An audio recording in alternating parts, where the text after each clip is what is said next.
Hi, everyone. Mr. Bell here with you, and I have a special guest for this read aloud today. Hi, guys. I'm Mrs. Host. And today we are going to read The Legend of Sleeping Bear. Sleeping Bear by Kathy Jo Wargin. So we have a very Michigan book for you with a story that goes back to the history of Michigan that we are so excited to read with you today. And this book is a legend. So a legend is a story created about a certain person or place. Many legends are created as a way of explaining history. Most legends are based in fiction, which means that they are not necessarily true. However, the real magic of a legend exists in the fact that it's a story passed on from generation to generation. All right, here we go. Long, long ago, before voyagers paddled canoes down rivers and streams, before mighty lumbermen cleared forests with sharp, shiny axes, before wooden ships carried sailors across great freshwater seas. There was a beautiful forest near the edge of a mighty lake. Today, we know that forest as part of Wisconsin, and the mighty lake is called Lake Michigan. But this was a time before many places had names or people. It was a time before farmers and Native Americans planted cherry and apple trees in long, neat rows. It was a time before pioneers planted colorful gardens of pumpkins, potatoes, and corn. In this forest, near the edge of the lake, lived Mother Bear. Her fur was blacker than the darkest night, and her eyes were large and round. Mother Bear had 2 cubs, and they were very soft and playful. The 3 of them lived together in a small, cozy den nestled among the bluebells and buttercups. Every morning, as the wood thrush softly sang a pip, pip, pip, and chickadees called chickadee-dee-dee from the trees, Mother Bear and her cubs would lumber through the forest to the banks of the birch-lined stream. Deer would gently bend their slender necks to sip the cool water, and raccoons would quickly wash their faces. Mother Bear and her cubs would step carefully into the stream, and as the fresh, clear water trickled by, Mother Bear would teach her cubs how to snatch plump, colorful trout for breakfast. Afterward, they would sit lazily on the banks, nibbling blueberries and hazelnuts. Every afternoon, Mother Bear would lead her cubs through the forest to the edge of the mighty lake. This lake was so big they could not see the other side, and the water seemed to disappear into the sky. The bears would frolic along the sandy shore, happily splashing in the shallows and chasing herring gulls. They tugged at each other's tails and took long, cool baths. Every evening, Mother Bear led her cubs back to their warm, cozy den, where she cradled them in her big black paws and held them gently while they went to sleep. One morning, as they were lumbering along to the birch-lined stream, there was a loud crash of thunder and a sharp hissing sound. Snap! Pop! Mother Bear stood on her hind feet and stuck her nose in the air. A brilliant orange blaze flashed through the trees, and dark clouds filled the sky. Fire! Mother Bear rushed her cubs to the banks of the stream and ordered them to follow it to the shore of the mighty lake. Bears dashed rapidly, deer sprang back and forth, and wolves ran wildly. Even the star-nosed moles hurried out from beneath the cover of the forest floor. As they reached the shore, Mother Bear gathered her cubs and shouted, "Children, we must go. We must swim across the mighty lake. My children, I love you so." They leaped into the water and began to swim. The lake was very deep. The water was cold. The waves were tall and the wind was strong. They paddled hard and fast.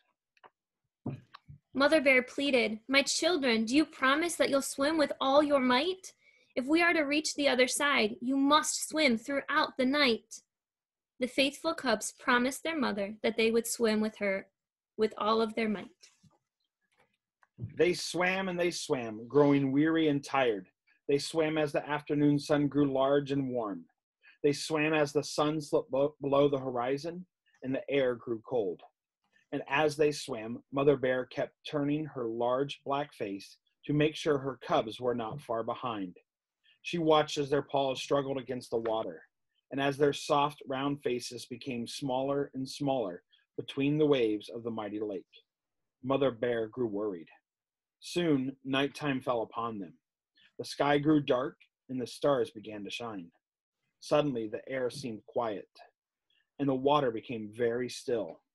In the distance, Mother Bear heard the trill of screech owls and the howling of timber wolves. Mother Bear kept looking back as she swam throughout the night. Through her tired eyes, she noticed the morning sun was beginning to rise and cast its bright rays upon the deep blue water. She looked back once more, but could not see her cubs. Mother Bear collapsed on the banks of the shore. Her wet, heavy paws sank into the deep sand. There were rolling hills and huge mounds of sand all around her, and the land seemed... Mother Bear paced up and down the water's edge, but her cubs were nowhere to be found. Her wet fur gleamed in the fresh morning sunlight, and tears shone in her eyes. Mother Bear cried, "My children, are you coming? You are strong, and you are clever. My children, can you hear me? I'll wait for you forever." Mother Bear climbed to the top of the highest hill.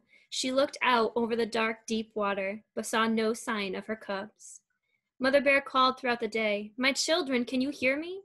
I know you must be near. My children, I am waiting high up here." Mother Bear waited until the sun set and another night fell upon her. She waited while the sun came up again in the morning. She waited while wild pink roses bloomed all around her, and while baby white-throated sparrows learned how to fly. She waited while the grasses on the distant dune became yellow and dull. She waited while the leaves fell from the beech trees. Mother Bear waited while the air grew colder and snowflakes floated down from thick, dark winter clouds. She waited and waited. Mother Bear waited, but her cubs never reached the shore. And high upon the hill, Mother Bear fell fast asleep in her sorrow. Years passed, and the winds of Lake Michigan blew blankets of sand upon her, keeping her warm and safe in her slumber. Over time, the great spirit of the land felt her sadness, recognizing her dedication and love for her children. With a tremendous gust of wind, the spirit brought the cubs near shore, raising them out of the water as two magnificent islands, placing them forever within the watchful and caring eyes of Mother Bear. The cubs now stand suspended in time as the North and South Manitou Islands. Happy to be near their mother once again, they rest in the spirit of their mother's love, two islands of gleaming sand edged by waters that sparkle and dance in the sunlight. Now, Mother Bear can finally rest with great happiness, knowing her cubs are near, and today when the world is quiet and the sun begins to set, you can still hear her voice echoing in the wind that blows across Lake Michigan. My children, as the years may pass and time slips through our hands, my love will linger near the shore and in the blowing sands. I'll send you kisses in the wind to let you know I'm here. Sleeping near the water's edge, I'm always near. My children, you can rest assured that we are now together, and I am watching over you and loving you forever. Thank you, Ms. Host, for reading along with me today. And to all of our students and staff and families, we miss you. We hope you are doing well and staying safe. And we just wanted to share this story with a little bit of Michigan history and legend there, which was our word. And hope you enjoyed the story and are taking care of yourselves. Thanks, guys. We miss you. Bye. Bye.